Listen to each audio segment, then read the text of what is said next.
Hello everyone.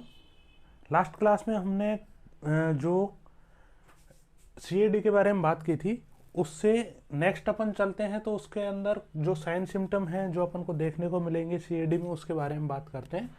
तो सबसे पहला जो साइन सिम्टम अपन को देखने को मिलेगा वो देखने को मिलेगा चेस्ट पेन या फिर एंजाइना पेक्टोरिस। ठीक है, होगा क्या कि जो ब्लड सप्लाई रुकी थी, ठीक है, जो ब्लड वेसल जो है नैरो हुई थी, उसके कारण वहाँ पर ब्लड सप्लाई कम होगी। उसकी वजह से वहाँ पे क्या होगा, इस्चीमिया होगा और उसकी वजह से आपको वहाँ पे चेस्ट के अंदर पेन देखने को मिलेगा। ठीक है, इसके बाद मायोकार्डियल इन्फाक्शन। मायोकार्डियल इन्फाक्शन के अंदर क्या होगा, वही क्या हो रहा है, जो हार्ट का एक हार्ट की जो लेयर है मायोकार्डियम लेयर, उसको प्रॉपर सप्लाई नहीं मिल पाएगी और प्रॉपर सप्लाई नहीं मिलने के कारण क्या होगा, वहाँ पे इस्चीमिया अपन को देखने को मिलेगा, जिसे अपन मायोकार्डियल इन्फाक्शन बोलते हैं। नेक्स्ट है डायाफोरेसिस। जो पेशेंट है आपका, उसे बहुत ज़्यादा क्या होगा, पसीना आएगा, एक्सेसिव अमाउंट में क्या होगी, उसे स्वेटिंग होगी, पसीने आएंगे। डिसरेदमिया होगा, जो आपका हार्ट है उसकी जो रिदम है प्रॉपर, वो रिदम मेंटेन नहीं होगी। मतलब क्या है, रिदम उसके अंदर चेंजेस होती रहेगी। आपको ऐसा लगेगा चेस्ट जैसे बहुत ज़्यादा हेवी हो रही हो, ठीक है, या फिर अपन बोल सकते हैं ऐसा लगेगा कि जैसे चेस्ट के ऊपर कोई बैठा हुआ हो, ठीक है, या फिर अपन ने बहुत ही हैवी चीज़ जो है चेस्ट के ऊपर रखी हुई है, ठीक है, ऐसा आपको फील होगा। साथ में डिफ़िकल्टी होगी आपको ब्रीथिंग के अंदर और आपको थकावट महसूस होगी। ये जो साइन सिम्टम है वो अपन को देखने को मिलेंगे सीएडी के अंदर। ठीक है, अब सीएडी के अंदर अपन देख चुके हैं, उसकी डेफिनेशन अपन देख चुके हैं, ठीक है, उसके जो रिस्क फैक्टर हैं उनके बारे में अपन बात कर चुके हैं। पैथोफिजियोलॉजी अपन देख चुके हैं कि किस तरीके से डेवलप होता है। भाई जो रिस्क फैक्टर है उनकी वजह से क्या होगा, जो आपकी आर्टरी है, ठीक है, या फिर जो ब्लड वेसल्स है वो क्या हो जाएगी, नैरो हो जाएगी। क्यों? क्योंकि रिस्क फैक्टर की वजह से या फिर जो ईटियोलॉजिकल फैक्टर है उसकी वजह से क्या होगा, वहाँ पे इन्फ्लामेशन होगा और ब्लड वेसल नैरो हो जाएगी। साथ में वहाँ पे क्या होगा, लिपिड का डिपोजिशन होगा, ठीक है, हाइपरलिपिडीमिया की वजह से, तो वो हो जाएगा और वो नैरो हो जाएगा। ठीक है, नैरो होने की वजह से अपन क्या बोलेंगे, उसे सीएडी बोलेंगे। ठीक है, फिर अब इसके अंदर अपन किन किन चीज़ों से अपन डायग्नोस कर सकते हैं। सबसे पहले तो अपन क्या करेंगे, हिस्ट्री कलेक्ट करेंगे। हिस्ट्री कलेक्ट क्यों करेंगे, हम पता करेंगे कि जो पेशेंट है, ठीक है, उसकी फैमिली में उसके माता पिता को या फिर कोई भी भाई बहन है उसको पहले से ये डिजीज है तो नहीं है। कि भाई हो सकता है कि ये क्या हो, एक अपन बोलते हैं जेनेटिकल डिसऑर्डर, मतलब अपन बोल सकते हैं कि जो पुरानी पीढ़ी है उसी से चलते हुए आ रही हो ये बीमारी जो है। ठीक है, फिर आप करेंगे उसका फिजिकल एग्जामिनेशन। फिजिकल एग्जामिनेशन से क्या होगा, पता लगेगा कि क्या क्या कंडीशंस या फिर क्या क्या प्रॉब्लम्स जो है पेशेंट को आ रही हैं। उसके बाद हम क्या करेंगे, कार्डियक एंजाइम्स चेक करेंगे, कार्डियक मार्कर्स चेक करेंगे। उसके बाद करते हैं स्ट्रेस टेस्ट। स्ट्रेस टेस्ट के अंदर क्या होता है, आपने सुना होगा ट्रेडमिल टेस्ट या फिर स्ट्रेस टेस्ट। स्ट्रेस टेस्ट में अपन क्या करते हैं कि जो पेशेंट है उसको क्या है, थोड़ी हैवी एक्सरसाइज करवाते हैं। हैवी एक्सरसाइज करवाते हैं, जैसे ट्रेडमिल पर उसको भगाते हैं। ठीक है, अब अपन ने क्या दिया, उस पेशेंट को स्ट्रेस दिया है, उसकी वजह से उसको फिर क्या क्या प्रॉब्लम्स देखने को मिल रही हैं। हो सकता है चेस्ट में पेन स्टार्ट हो गया हो, ठीक है, उसकी ईसीजी के अंदर क्या क्या चेंजेस आ रहे हैं, वो सब अपन क्या करते हैं स्ट्रेस टेस्ट के अंदर चेक करते हैं। नेक्स्ट आता है जो हमारा डायग्नोसिस है वो है एंजियोग्राफी। एंजियोग्राफी के अंदर क्या करते हैं, ठीक है, एंजियोग्राफी वर्ड को तोड़ लीजिए। एंजियो, एंजियो का मतलब क्या हो गया, ब्लड वेसल्स, और ग्राफी का मतलब अपन बोल सकते हैं देखना। ठीक है, इसमें क्या करते हैं अपन, ब्लड वेसल्स को क्या करते हैं, विजुअलाइज करते हैं, देखते हैं अंदर से कि कोई ऑब्स्ट्रक्शन तो नहीं बना हुआ है, ठीक है, या फिर ऑब्स्ट्रक्शन कहाँ बना हुआ है, कितना है, क्या प्रॉब्लम है। उसके बाद अपन चेक करते हैं एक nuclear cardiac imaging. Nuclear cardiac imaging क्या है, एक टेस्ट है। इसमें क्या होता है, एक रेडियो ओपेक डाई, ठीक है, उसको अपन क्या करते हैं, पेशेंट को देते हैं। ठीक है, देखने के बाद जो मोशन कैमरा होता है उसके थ्रू अपन, जैसे अपन बात करते हैं, ठीक है, ये क्या है हमारी, एक मिनट, ये क्या है हमारी ब्लड वेसल्स है। ठीक है, इसमें क्या है, यहाँ होके क्या बना हुआ है, प्लेग बना हुआ है, या फिर अपन बोल सकते हैं जो लिपिड का वो लिपिड यहाँ पे जमा हुआ है। ठीक है, ब्लड वेसल क्या हो रही है, ये नैरो हो रखी है। ठीक है, अब अपन क्या कर रहे हैं, न्यूक्लियर कार्डियक इमेजिंग अगर अपन को करना है तो अपन ने क्या की, एक डाई इंजेक्ट की। ठीक है, या फिर अपन बोल सकते हैं कुछ सब्सटेंस अपन ने क्या किया, इंजेक्ट किया, जिसके बाद ये जो डाई है घूमती हुई कहाँ पे आ गई, यहाँ पर आ गई। ठीक है, यहाँ पर आने के बाद क्या है कि अपन बाहर से क्या कर रहे हैं, इसको एक मोशन कैमरा के थ्रू, मोशन कैमरा के थ्रू अपन क्या कर रहे हैं, इसको देख रहे हैं। अब जैसे ये यहाँ पे आएगी तो अपन को यहाँ तक तो क्या है, ये तो क्लियर विजुअलाइज हो रहा है, क्यों, कैसी है वो डाई, रेडियो ओपेक डाई है। ठीक है, यहाँ तक क्लियर विजन हो रहा है, यहाँ पे जाके अपन को नैरो दिखेगा फिर क्लियर दिखेगा। इसका मतलब क्या है, हमें यहाँ पे पता लग चुका है कि जो आर्टरी है या फिर जो वेसल्स है, ठीक है, वो कहाँ से ब्लॉक है।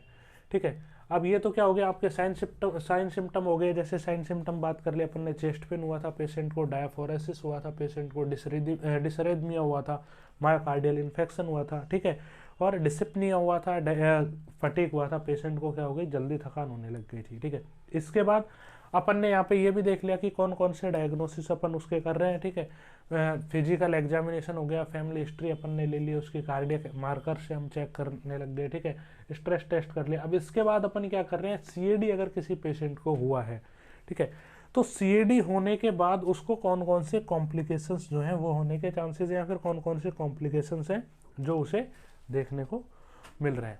ठीक है, तो सबसे पहला कॉम्प्लिकेशन क्या है, उसको चेस्ट में पेन होने लगेगा, चेस्ट में पेन फील होगा।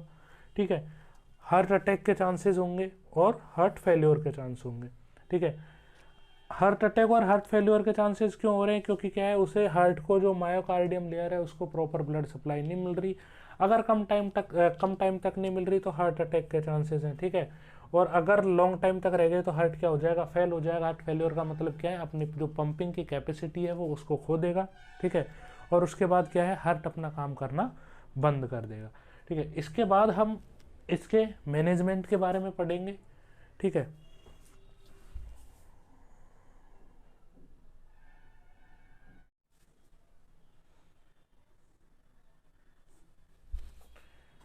नेक्स्ट अपन बात करते हैं मैनेजमेंट के बारे में। तो मैनेजमेंट में क्या है, 3 तरीके का मैनेजमेंट होता है, फार्मेकोलॉजिकल, सर्जिकल और नर्सिंग मैनेजमेंट। ठीक है, अब सबसे पहले बात करते हैं फार्मेकोलॉजिकल थेरेपी। फार्मेकोलॉजिकल थेरेपी के अंदर अपन क्या बात करेंगे कि हम उन्हें ऐसे एजेंट्स देंगे जो क्या करेंगे, उनके पेन को कम करेंगे।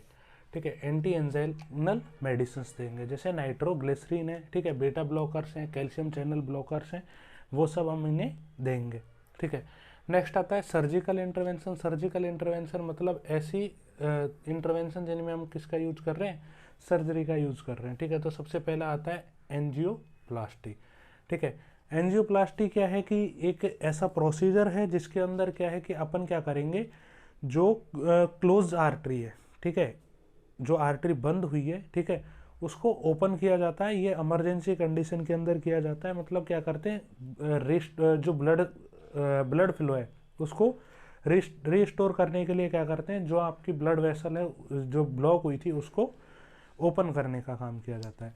नेक्स्ट आता है स्टेंट्स। स्टेंट्स के बारे में आप सबने अच्छे से सुना होगा, आपने सुना होगा गाँव में। ठीक है, गाँव में या फिर अपन सिटी में भी बात करते हैं, अगर किसी पेशेंट को हार्ट अटैक आता है तो फिर अपन बोलते हैं भाई क्या करवाएं, स्टेंट्स डलवाएं या फिर छल्ले डलवाएं। ठीक है, अब ये किस तरीके से होते हैं, किस तरीके से काम करते हैं वो देखते हैं। ठीक है, ये क्या है, आपकी आर्टरी है। ठीक है, ये क्या हो रखी थी, ब्लॉक हो रखी थी। ठीक है, ब्लॉक हो रखी थी। अब इसको अपन को क्या करना था, ओपन करना था स्टेंट्स डाल के। तो वो किस तरीके से ओपन होगी, जैसे स्टेंट्स क्या होते हैं, कुछ इस तरीके से होते हैं। ठीक है, जैसे आपने पहले के पेन आते थे उसमें आती थी ना एक स्प्रिंग। ठीक है, उस तरीके से क्या होते हैं, स्टेंट्स होते हैं। ठीक है, मेटल के बने हुए होते हैं। अब जैसे अपन बात करें तो ये क्या करते हैं, इनको अपन क्या करते हैं, इस आर्टरी में डालते हैं, और आर्टरी में डालने के बाद क्या है, ये इसको खोल के रखते हैं, या फिर जैसे अपन बात करते हैं कुछ इस तरीके से काम करते हैं। जो स्टेंट्स जो हैं,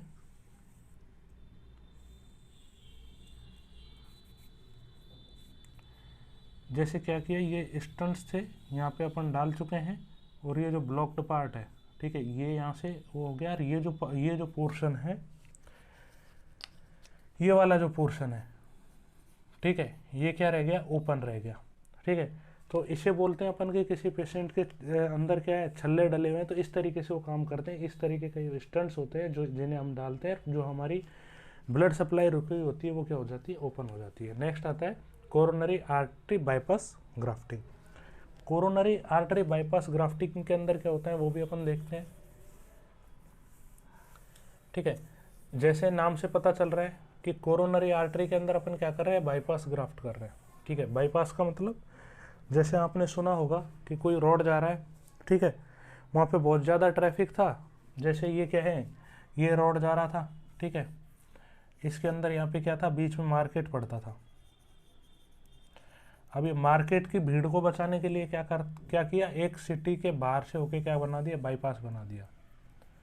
ठीक है, कुछ इस तरीके से क्या कर दिया, ये बाईपास बना दिया।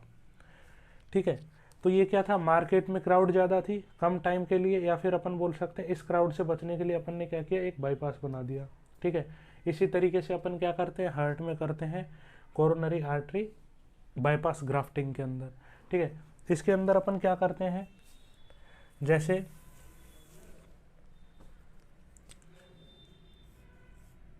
ये हमारा हार्ट है, ठीक है,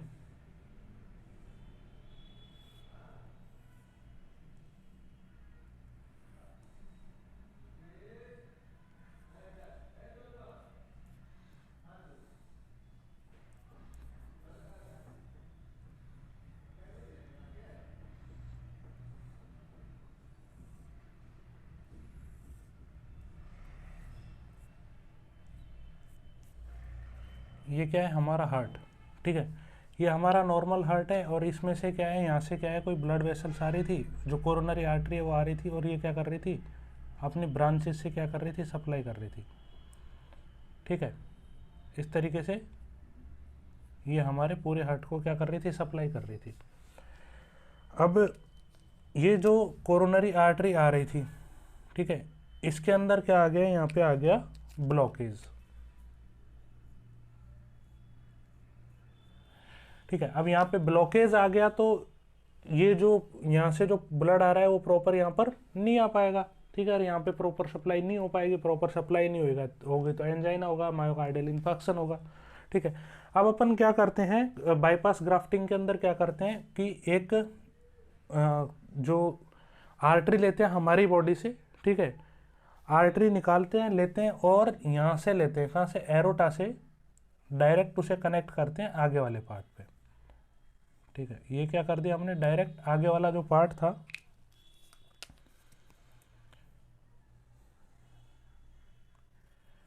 यहाँ पर कनेक्ट कर दिया। अब ये जो ब्लड फ्लो यहाँ पर आके रुक रहा था, ठीक है, उससे कोई मतलब नहीं रहा, क्योंकि अब ये ब्लड अपन अपने हार्ट को यहाँ से डायरेक्ट आके मिलने लग गया। तो ये क्या है, कोरोनरी आर्टरी बाईपास ग्राफ्टिंग, मतलब अपन ने क्या किया, इसमें बाईपास जो है वो बना दिया है। ठीक है, नेक्स्ट आता है PTCA, percutaneous transluminal coronary angioplasty. ठीक है, अब इसके अंदर क्या है, ये क्या है, एक मिनिमम इन्वेजिव प्रोसीजर है। ठीक है, मिनिमम इन्वेजिव प्रोसीजर है। इसके अंदर क्या करते हैं, मतलब कम से कम क्या है, अपन क्या करते हैं, चीर फाड़ की जरूरत पड़ती है। इसके अंदर अपन क्या करते हैं, जैसे एंजियोप्लास्टी अपन करते हैं, उसके अंदर क्या है, एक वायर जाता है। ठीक है, उसके आगे क्या है, एक बलून लगा हुआ होता है। ठीक है, ये जैसे क्या है, ये ब्लॉक हो रखी थी, यहाँ पे वो बलून आता है। ठीक है, ये जो बैलून था वो आता है इस पर, ठीक है, लगा हुआ, यहाँ पे आके उस बैलून को फुला दिया जाता है। बैलून को फुलाने की वजह से क्या है, ये यहाँ से क्या हो जाती है, इसका जो डायमीटर है वो बढ़ जाता है। ठीक है, और डायमीटर बढ़ के ये जो फ्लो है ये यहाँ से वापस रिस्टोर हो जाता है। लेकिन ये क्या है, इन सब की तुलना में कम रिलायबल है, क्योंकि आपने फुलाया था, थोड़े दिन बाद फिर वो वापस हो गई, या फिर यहाँ पे आके जमने लग गया। ठीक है, और उसकी वजह से भी क्या हो गया, ब्लॉकेज हो गया, और फिर से वही प्रॉब्लम आने लग गई। ठीक है, लेकिन ये कम मिनिमम इन्वेजिव प्रोसीजर है, इसको भी अपन कर सकते हैं। ठीक है, इसे अपन बोलते हैं percutaneous transluminal coronary angioplasty. Next अपन बात करते हैं नर्सिंग मैनेजमेंट की। ठीक है, अब नर्सिंग मैनेजमेंट के अंदर अपन क्या करेंगे, नर्सिंग मैनेजमेंट के अंदर अपन क्या करते हैं, फोकस करते हैं डायरेक्ट जो प्रॉब्लम आ रही है उनको ठीक करने के अंदर। ठीक है, वैसे तो अपन क्या करते हैं, नर्सिंग केयर प्लान बनाते हैं, लेकिन हम डायरेक्ट यहाँ पे बात करेंगे। ठीक है, कि जो प्रॉब्लम आ रही है उनको किस तरीके से सॉल्व किया जा सकता है। ठीक है, एक तो अपन को क्या प्रॉब्लम आ रही थी, पेन हो रहा था। पेन क्यों हो रहा था, क्योंकि जो पेशेंट है वो क्या कर रहा था, एक्सेसिव वर्क कर रहा था। ठीक है, एक्सेसिव वर्क कर रहा था, तो अपन क्या करेंगे, उसको प्रोवाइड रेस्ट। ठीक है, अपन क्या कर देंगे, उसको रेस्ट दे देंगे। ठीक है, फर्स्ट। सेकंड क्या होगा, किसकी वजह से, रिस्क फैक्टर्स जो थे उनको वहाँ से हटा देंगे। ठीक है, रिस्क फैक्टर कौन कौन से थे, जैसे एल्कोहल कंजप्शन था, ठीक है, टेबोको यूज़ था। ठीक है, तो उसे अपन क्या कर देंगे, advise to avoid alcohol and tobacco use.